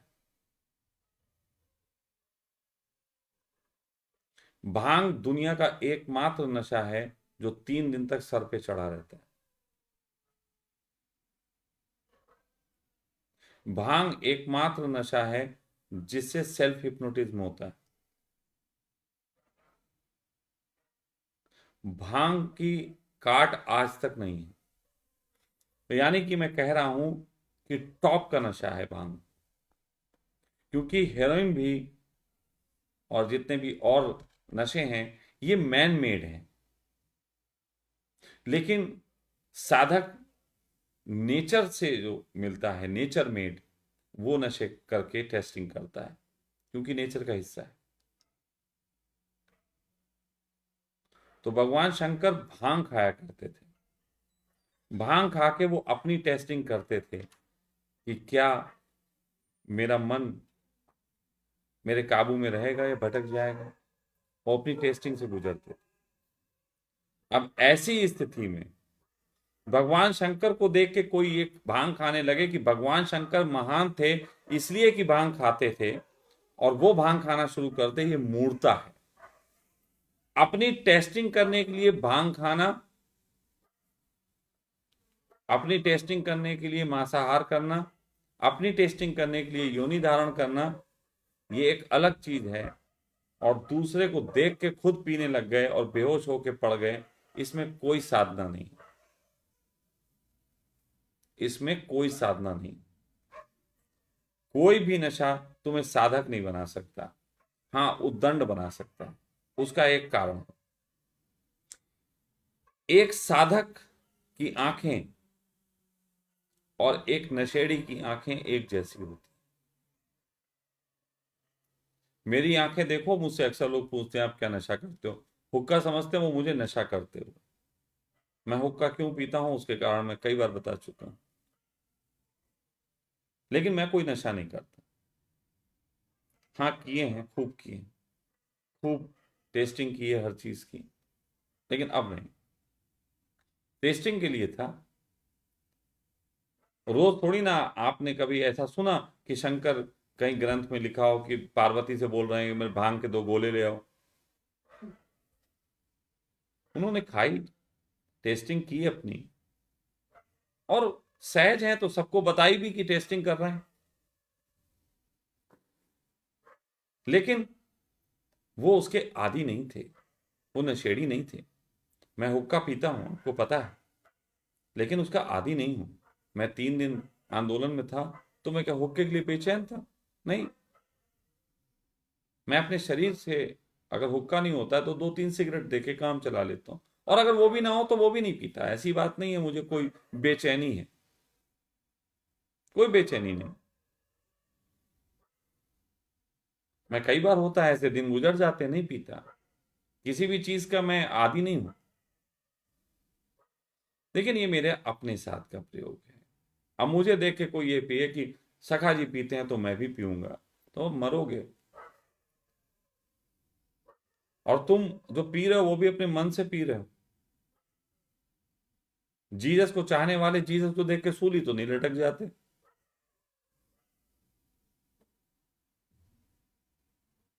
हाँ, जीसस की तरह बाल जरूर बनवा सकते हैं। तो आप वो चीजें चुरा लेते हो जो आपके मन की होती है। आप वो तो नहीं चुराते जिससे आपको खतरे होते हैं। तो पहली बात यह है कि जो नशा करते हैं वो गुरु होते हैं जो अपनी टेस्टिंग के लिए करते हैं। वो ऐसे गुरु अगर आप हैं, आपका कोई आपको बताने वाला नहीं है कि आप पहुंचे नहीं पहुंचे, तो आप अपनी टेस्टिंग के लिए करते रहिए। लेकिन टेस्टिंग कभी कभी होती है, रोज थोड़ी ना होती। टेस्टिंग भी तो कभी कभी होती है। अब आपका रोज ही टेस्टिंग कर लेते हैं चखने के साथ, है ना, तो हो गई फिर तो टेस्टिंग। फिर तो आप टेस्ट कर रहे हो कि क्या कर रहे हो, ये आपसे बेहतर कौन जा सकता है, हमें हमें बताने की जरूरत ही नहीं। मैं एक व्यक्ति के बारे में आपको बताता हूं। एक व्यक्ति थे रमेश कुमार, पहुंचे हुए आदमी थे। तो उनके सामने अगर कोई बात आती थी तो वो कहते थे करके देखें। तो उनके जो शिष्य थे राजेंद्र, तो एक दिन राजेंद्र शराब पीते थे। तो एक दिन कहने लगे, राजेंद्र यार तू बहुत शराब पीता है, क्या मिलता है? राजेंद्र बोले, साहब आप भी पी के देखो, बड़ा मजा आएगा। तो कहने लगे ठीक है भाई, आ तू ले आ। उनको पैसे दिए और एक बोतल शराब मंगवाई। एक बोतल शराब मंगवाई तो कहने लगे भाई देख लेते हैं इसको, ये होती क्या है। तो जब शराब लेके वो बैठे तो अपना राजेंद्र अपना गिलास ले आए। उन्होंने कहा तुम क्यों लाए? हमने अपने लिए मंगवाई, तुम्हारे लिए मंगवाई, हटाओ अपना गिलास। तो बोले साहब थे, अच्छा आप ही ले लो, आप ही गिलास, क्या कुछ और ले आए खाने पीने को? बोले ये किसने कहा, शराब की टेस्टिंग कर रहे हैं कि नमकीन और मूंगफली की टेस्टिंग कर रहे हैं? तो शराब पियेंगे। तो उन्होंने कहा ठीक है। तो उन्होंने, बाल्टी थी रखी हुई, छोटी सी बाल्टी 8-10 लीटर पानी की, उसमें पानी भरा होगा थोड़ा। तो वो शराब की बोतल उसमें लौटने लगे। अरे बोले वो शराब क्या, ये साहब क्या कर रहे हो, पैक ऐसा थोड़ी बनाया जाता। उन्होंने कहा पैक की, तो उन्हें शराब पीनी है तो फिर अच्छे से पियेंगे। उन्हें पूरी बाल्टी में बोतल डाल दी और उसके बाद मग लेके बैठ गए, खूब पी। आप मालूम है, आप लोग शराब पीते हो, आप लोग शराब में पानी डाल मिलाते हो थोड़ा सा, फिर और मुंह खराब, पहली बात तो बेइज्जती करते हो, ऐसे मजा आना चाहिए, ऐसा लग रहा रेप कर दिया शराब ने तुम्हारा। तो यार ये कोई ढंग नहीं होता। तो उन्होंने बढ़िया से जो था वो बिल्कुल अच्छे से पी। फिर वो भाई राजेंद्र तो चले गए, बोले ये पता नहीं कौन अवगड़ी आदमी है। राजेंद्र ने चले गए, सुबह ऑफिस में मिले तो रमेश कुमार से उन्होंने पूछा, उन्होंने कहा साहब कैसा लगा? बोले हाँ, थोड़ा ना शरीर के ऊपर इंद्रियों की, मतलब इंद्रियों के ऊपर दिमाग की पकड़ थोड़ी हल्की पड़ जाती है, ये मैंने अनुभूति की, बस हो गई अनुभूति। अब रोज रोज भभूति थोड़ी नहीं चाटेंगे, अनुभूति करनी थी, भभूति थोड़ी नहीं करनी थी कि रोज माथे पे लगा के बैठ गए। तो इस तरीके से अनुभूति होती है। तो जो जागृत इंसान होता है वो किसी भी चीज के साथ जुड़ेगा तो उसमें से खोज के आपको बताएगा कि ये मंथन से क्या निकला। जैसे मैंने एक 3 दिन के लिए जो अनशन वो कह लो, धरना अरना जो भी, जब मैं उससे गुजर के आया तो मैंने आपको बताया कि इस मंथन से क्या विष निकला, क्या अमृत निकला, दोनों बता दिए। कुछ विष ले सकते हैं, कुछ अमृत ले सकते हैं। तो यही मेरा काम कि आपसे आपको परिचित कराना। तो मिस्टर माखन, ये पहले जान लीजिए कि किसी नशे से बुद्धत्व तो नहीं मिलता, लेकिन दोनों की आंखें सेम होती हैं। उसका कारण अगर ना बताऊं तो आप लोग भटक सकते हो। होता यह है कि एक नशा कर लेने से आदमी के अंदर जो केमिकल चेंज आता है, वही केमिकल चेंज एक ध्यान करने वाले के अंदर भी होता है। एक ध्यानी, एक साधक के अंदर भी उसी तरीके के केमिकल होते हैं जैसे कि एक नशा करने वाले व्यक्ति के शरीर में पाए जाते हैं। अंतर इतना है कि एक व्यक्ति 1-1 रुपए कमा के 1 लाख इकट्ठे करे हैं और एक व्यक्ति की लॉटरी निकल आई है 1 लाख की। जिसकी लॉटरी निकल आती है उसमें अहंकार आता है। जिसने कमा कमा के इकट्ठा किया होता है वो उसकी रिस्पेक्ट करता है। शराबी शराब पीने के बाद ध्यानी हो जाता है, ज्ञान की बातें करता है। उस समय वो शंकर को भी कुछ ना समझे। एक चुटकुला सुना देता हूं आपको, महाशिवरात्रि पे थोड़ा अच्छा लगेगा। कहते हैं पार्वती और शंकर एक दिन फ्लाइट से सफर कर रहे थे। फ्लाइट मतलब नहीं, वो तो अपने आप ही उड़ लेते थे। तो दोनों अपने उड़ते हुए जा रहे थे। उन्होंने नीचे देखा तो शंकर ने देखा है नीचे कुछ लोग जो हैं वो गांजा पी रहे हैं। शंकर बोले पार्वती से, यार बहुत दिन हो गया, पृथ्वी का गांजा ट्राई नहीं किया, क्या मैं थोड़ा जाऊं 2 सुट्टे मार लूं? पार्वती बोली तुम जहां जाते हो बवाल कर देते हो, जल्दी आ जाना। शंकर बोले ठीक है। शंकर पहुंच गए, 3-4 लोग बैठे गांजा पी रहे थे। शंकर ने उनसे जाके कहा भाई क्या एक सुट्टा हम भी मार लें? अब देखो शंकर आए हैं, लेकिन अफीम गांजियों गंजेड़ियों के लिए सभी शंकर होते हैं, उन्हें क्या, आ गए आ गए। तो उसके बाद उन्होंने शंकर को एक सुट्टा दिया, शंकर ने मारा। तो एक बोला कुछ हुआ नहीं? शंकर बोले नहीं भाई कुछ भी नहीं हुआ, इसमें मेरा क्या होगा? उसने कहा अच्छा। उन्होंने कहा यार निकालो पुड़िया, और पुड़िया निकालो, इसको बनाओ दो, इसको चढ़वाते हैं ऐसे कैसे? उन्होंने और निकाला, शंकर को और गांजा पिलाया। शंकर पूरा सुट्टा मार के चिलम खाली कर दी। बोले कुछ हुआ? बोले शंकर बोले मेरा इतने में क्या होता? उसने कहा गांव से लेके आओ, सब उठा लाओ गांव की, इसको तो जब तक करा नहीं देंगे नशा तब तक मानेंगे नहीं। तो उन्होंने उसको उठा लाए, गांव का पूरा अपना स्टॉक, और शंकर ने सब पी डाला। तो उसने कहा अरे भाई कुछ हुआ कि नहीं हुआ?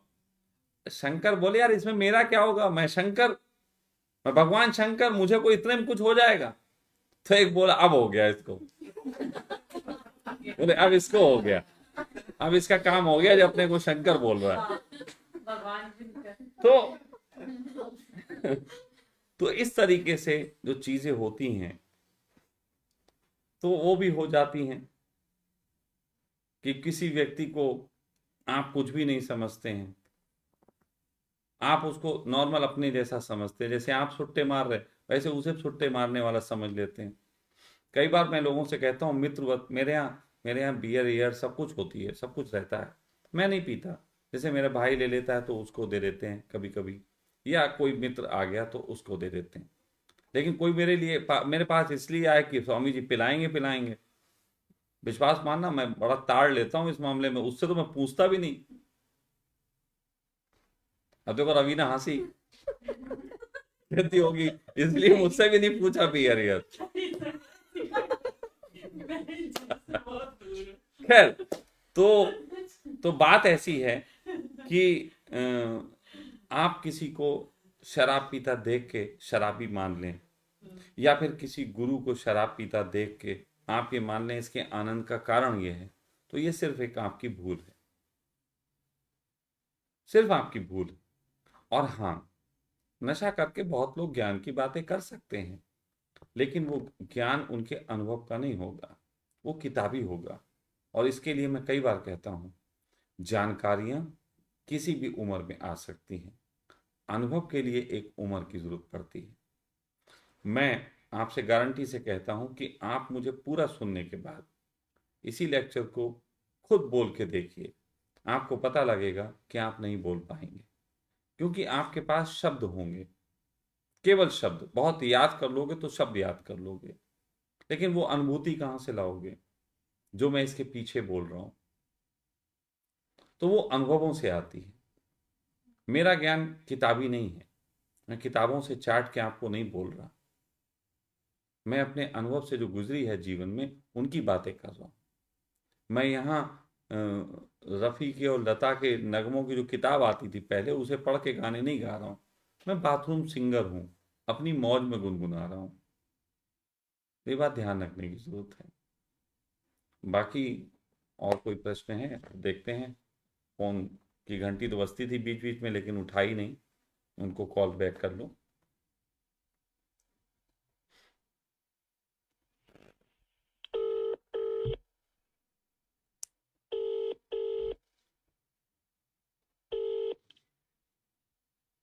हेलो।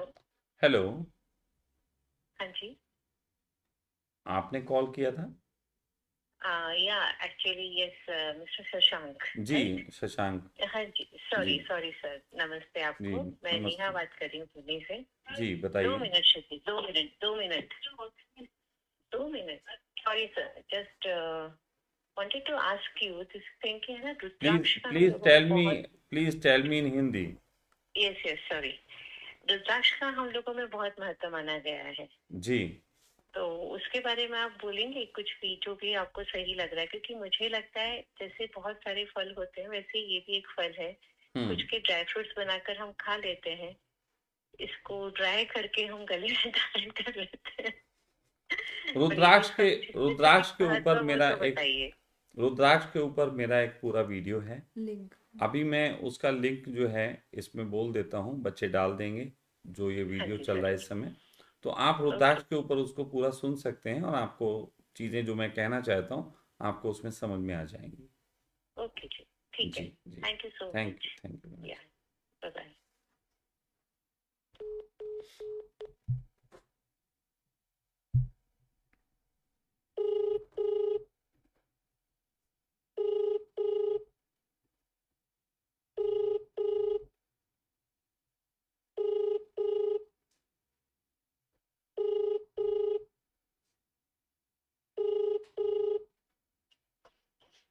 हेलो। हेलो। हेलो।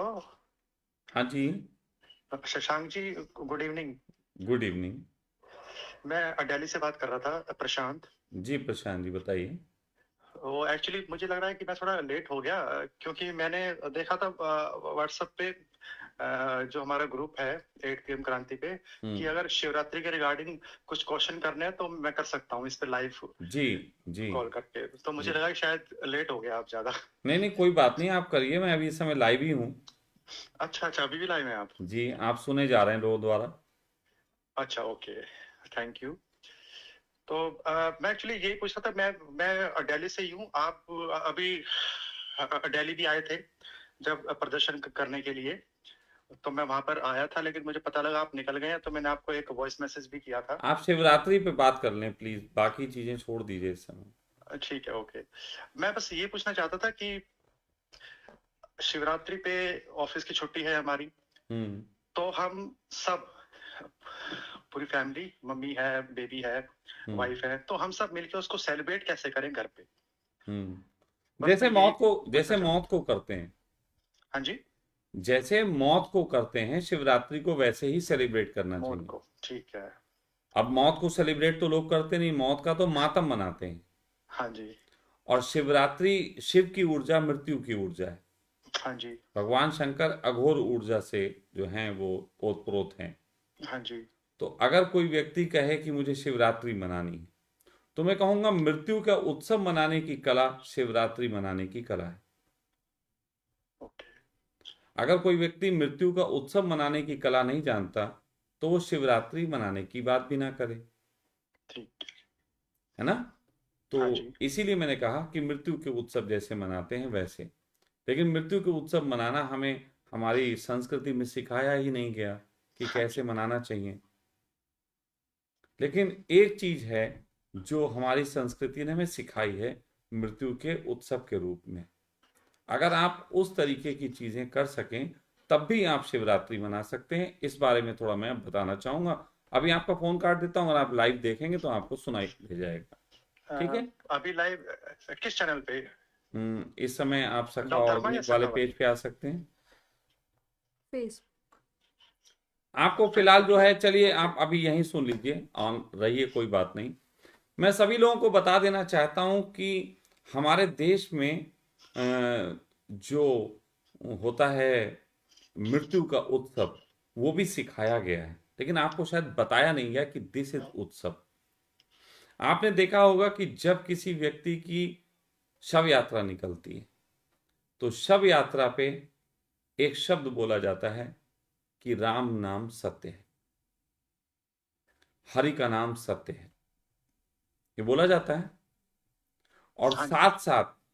साथ साथ पैसे और फल और मखाने तो तुम लोग फेंकते हो ना, पहले फल, ये खाने पीने की चीजें जो ऐश्वर्य की चीजें होती थी उनको फेंकते थे, सड़क पे फेंक देते थे, लुटाते थे उसके ऊपर से।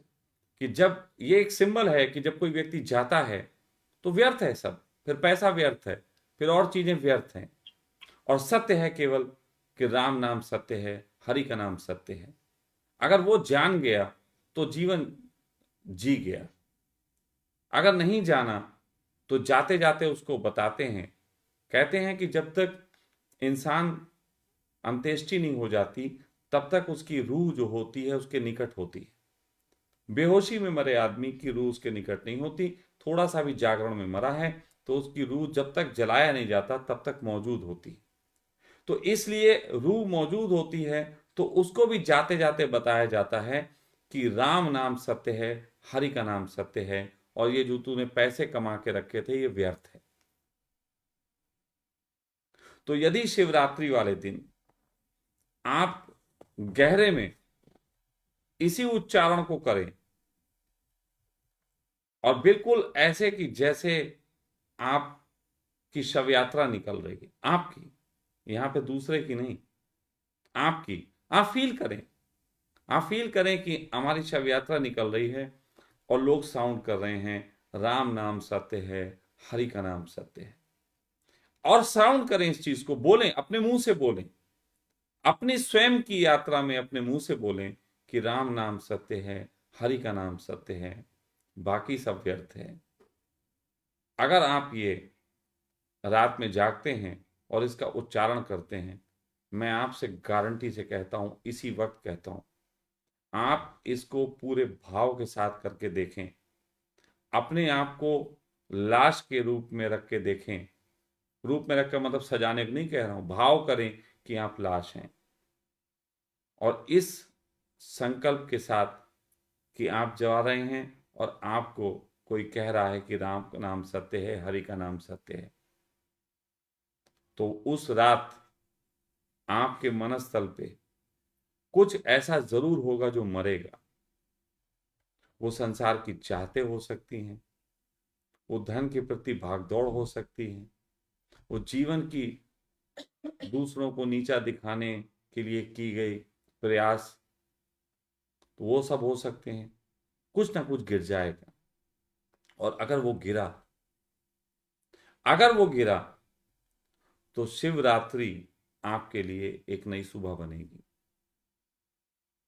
मैं सभी लोगों से कहना चाहता हूं कि जो लोग भी शिवरात्रि मनाना चाहते हैं इस ढंग से मनाएं कि उस रात में अकेले बैठें और ऐसी जगह बैठें जहां पे कभी नहीं बैठते। नीचे कुछ भी बिछाने की जरूरत नहीं है, जमीन पे बैठें, मिट्टी का प्राणी, मिट्टी से साक्षात्कार करें।